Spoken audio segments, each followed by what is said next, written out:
여러분 평안히 주무셨습니까? 아, 그저께죠. 월요일 날에는 대한민국에 새로운 역사가 이제 쓰여져 가고 있습니다. 새로운 대통령이 취임했습니다. 우리 생각날 때마다 나라를 위해서 기도하시는 저와 여러분 되기를 바랍니다.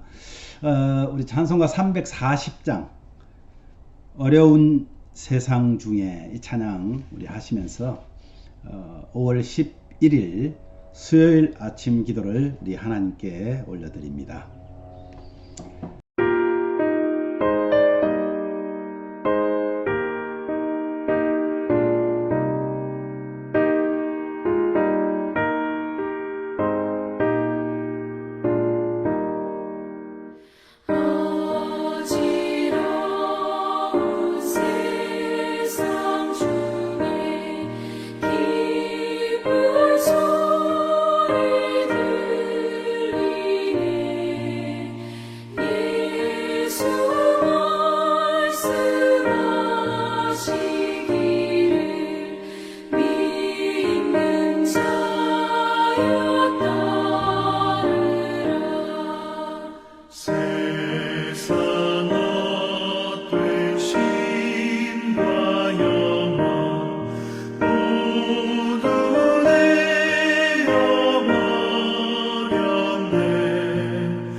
아멘.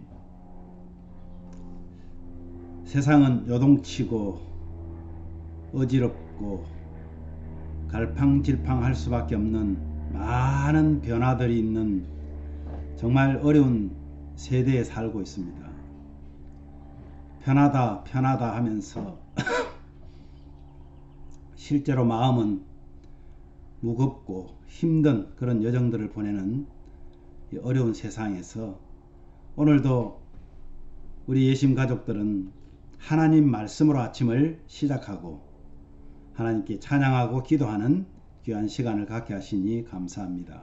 주님, 어떤 어려움, 어떤 힘든 일이 있다 할지라도 하나님이 기뻐하시는 그런 하루가 되어지게 하옵소서. 예수님 이름으로 기도하옵나이다. 아멘.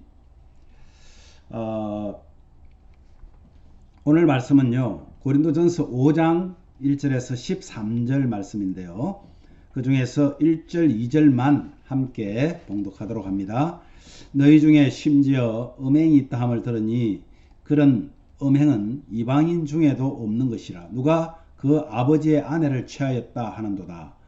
그러하고도 너희가 오히려 교만하여져서 어찌하여 통한이 여기지 아니하고 그 일 행한 자를 너희 중에서 쫓아내지 아니하였느냐.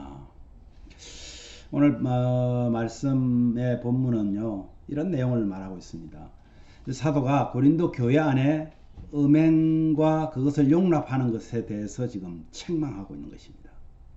음행하는 자를 내쫓아야 하는 것은 그의 영이 주님의 날에 구원받게 하려고 함입니다.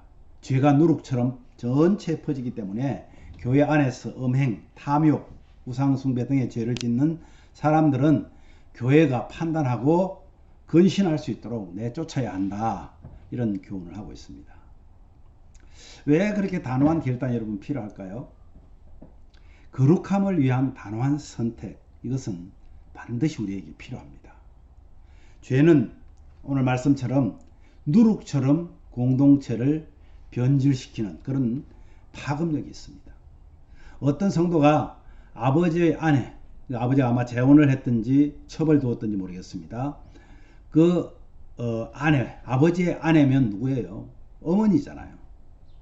그러나 어머니지만은 아마 첩이니까 계모가 되겠죠. 근데 계모와 음행을 했단 말이에요. 교회가 아무런 조치를 취하지 않았습니다. 고린도 교회는 사실 이러한 일들이 비일비재했습니다. 항구 도시로서 지리적 특성상 그들에게 아주 많은 신들을 섬기는데 특히 다산을 기원하는 아르테미스라는 숭배가 어우러져서 성도덕이 아주 타락한 그런 도시 중에 하나입니다. 아주 부유한 도시입니다. 그래서 영적으로 여러분 타락하면 반드시 따라오는 것이 있는데 그것은 육체적인 타락입니다. 교회의 정결함은 교회의 하나됨과 더불어서 중요한 사안입니다. 세상 죄에 대해서 하나님께서 심판하실 것입니다. 그러나 교회 안의 죄를 돌아보며 말씀의 권위로 정화하는 것, 이것은 우리 성도들이 해야 할 일입니다. 정말 돌아보면 교회 공동체의 지도자들이 저를 포함하여서 성도들에게 바른 것을 바르다, 잘못된 것을 잘못이다 라고 가르치지 못하는 상황이 되고 말았지 않느냐. 문제는 우선적으로 지도자들에게 있습니다. 물론 저에게 책임이 있겠죠. 내 자신도 하나님 앞에 떳떳하지 못하기 때문에 성도들을 훈계하거나 치료하지 못하는 것이 오늘날 지도자들인데 이것이 바로 지도자로서의 직무유기입니다. 교회 공동체 안에 주인이 누구이십니까? 교회 공동체의 주인이 누구라고 여러분 생각하십니까? 예. 여러분 생각하는 것처럼 교회의 주인은 우리가 아닙니다. 목사도 장로도 권사도 아닙니다. 그 주인은 예수 그리스도입니다. 절대 내가 있어 주어서 교회 공동체가 덕을 보는 것이 아니라 교회 공동체가 있기 때문에 내가 공동체와 주인이신 주님의 덕을, 은혜를 받고 있다는 사실을 우리는 잊지 말아야 됩니다. 지도자들이 마치 자기가 주인인 것처럼 예수님의 자리에 교회 목사가 앉아있다면, 예수님의 자리에 교회 장로가 앉아있다면, 예수님의 자리에 내가 앉아있다면 여러분 그것은 진리 앞에 바르지 못한 것입니다. 그럴 때 성도들이 권면해야 됩니다. 목사님이 주인이 아닙니다. 장로님이 주인이 아닙니다. 말할 수 있어야 된다는 거죠. 그래도 듣지 않을 때, 그렇게 권면하는데도 듣지 않으면 어떻게 해야 되겠어요? 그 사람을 출교시켜야 되는 것입니다. 요새는 출교라는 게 없어져 버렸죠. 말을 듣지 않으면, 지도자가 변하지 않으면 여러분 교회를 옮겨야 됩니다. 왜냐하면 바른 교회가 아니기 때문에 그렇습니다. 혹 여러분 정목사가, 제가 바른 복음에서 벗어나거나 은행이 말씀에서 벗어나는 일을 계속한다면 여러분 꼭 말씀해 주셔야 됩니다. 제 자신이 저를 보기가 쉽지 않잖아요. 예심교회에 예수님께서 정목사에게 예수님 당신의 양을 맡기셨습니다. 저는 목동입니다. 때문에 맡긴 양을 바르게 관리하지 않으면 마지막 때 악한 종으로 꾸중을 듣게 될 것입니다. 정말 우리 예심 가족들을 사랑하는데 잘못된 사랑을 하고 있지는 않은지, 거룩함을 위해 잘못을 단호히 끊어야 될 것 있는데도 불구하고 끊지 못한다면 여러분들이 말씀해 주셔야 하고 기도해 주셔야 합니다. 오늘도 저는 가족들을 위해서 기도하겠습니다. 여러분을 주님 안에서 사랑한다 말할 수 있습니다. 정말 바르게 우리 서로 사랑하는 아름다운 공동체 되기를 간절히 원합니다. 오늘 말씀 생각하시면서 여러분 기도해 주십시오. 잘못된 길에서 우린 단호히 돌아서야 됩니다.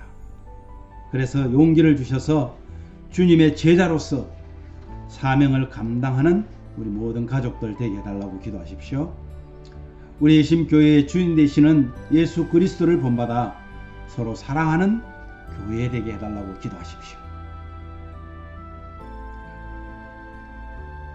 연약한 우리 성도들 영적으로 육적으로 강건하여져서 늘 주님과 동행하시고 또한 주님의 사랑을 나눌 줄 아는 그런 성도 되게 해달라고 기도하시고요. 우리 김용철 목사님 건강을 위해서 여러분 기도해 주시기를 바랍니다. 월요일날 새로운 정부가 이제 출발했습니다.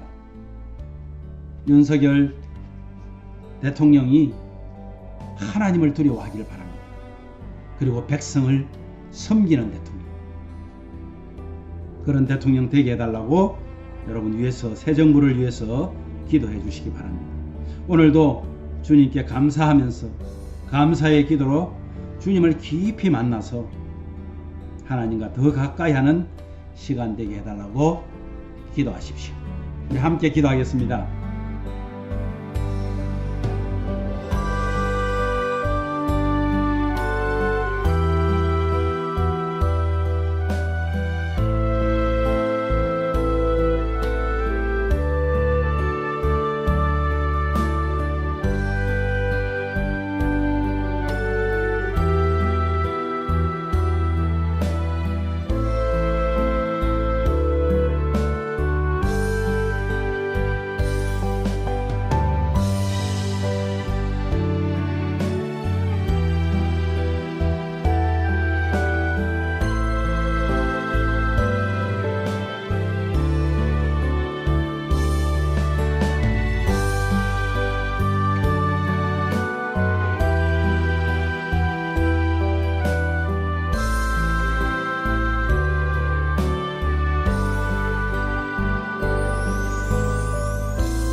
하나님 아버지 감사합니다. 거룩한 백성이라는 성도의 이름을 가지고 있지만 우리는 성도답지 못한 생각과 말과 행동을 할 때가 얼마나 많은지 모릅니다. 그럴 때마다 거룩함을 위해서 우리는 단호한 선택을 해야 되는데 죄악들을 보고 그것을 말해줄 수 있는 사람이 없다는 것이 얼마나 안타까운지 모르겠습니다. 주님, 고린도 교회가 그렇게 함으로 인해서 하나님께 꾸중을 받았듯이 우리도 하나님께 꾸중받을 일이 참 많을 것 같아 염려스럽습니다. 다시 한번 오늘 말씀을 비추어서 목사로서 부족할 때 성도들의 기도와 성도들의 또 권면을 받게 하시고 성도들이 말씀에서 떠날 때 목사의 권면을 받아들일 수 있는 그런 관계가 이루어지는 교회 되기를 원합니다. 그래서 잘못된 길에서 단호히 돌아서는 용기를 주셔서 주님의 제자로서 사명 감당하는 그런 우리 가족들 다 될 수 있도록 은혜를 주시기를 원합니다. 우리 예심교회의 주인 되시는 예수 그리스도를 본받아서 서로 사랑하는 교회, 서로 사랑하는 관계가 주님 오실 때까지 이루어질 수 있도록 은혜를 더하여 주시옵소서. 연약한 성도들이 있습니다. 영적으로도 육적으로도 하나님 강건함을 회복하고 늘 주님과 동행하는 그런 성도들 되게 하시옵소서. 특별히 육체의 고통 때문에 힘들어하는 우리 김용철 목사님을 강건케 하여 주셔서 주님 종에게 맡긴 사명을 감당하는데 부족함이 없도록 은혜를 더하여 주시기를 원합니다. 우리 대한민국 20대 대통령이 새롭게 출발했습니다. 주님, 그가 하나님을 알게 하시고 하나님을 두려워하게 하시고 사람들을 섬기는, 군림하는 자가 아니라 섬기는 자로서 정말 역대 대통령 중에서 가장 훌륭한 대통령으로 남을 수 있도록 하나님 은혜를 더하여 주시옵소서. 새로운 정부가 잘 출발될 수 있도록 은혜를 내려주시기를 원합니다. 오늘도 우리 성도들 주님께 감사하고 감사의 기도로 출발합니다. 주님을 깊이 만나 하나님과 더 가까이 하는 오늘 하루가 되게 하여 주시옵소서. 예수님 이름으로 감사하며 기도하옵나이다. 아멘.